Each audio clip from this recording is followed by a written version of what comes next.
In this video, I'm going to show you how to clean the roller of your Epson EcoTank ET-2830 printer.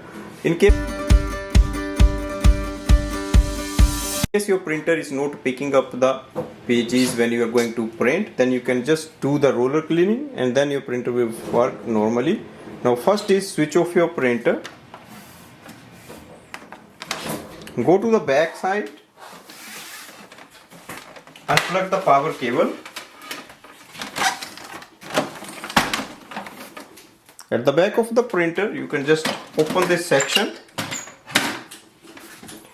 lift it up and slide the bottom tray forward, so that's the paper tray. It will unlock the roller. Take a wet tissue,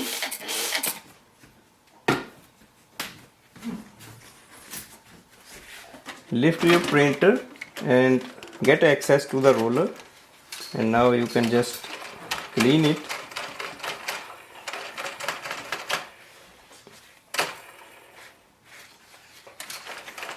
So it's a small roller.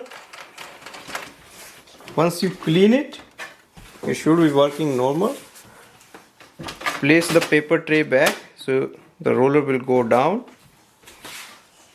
Now close this section once you do the cleaning. So place it here. Now you can load the paper and you are ready to use your printer normally. Thanks for watching.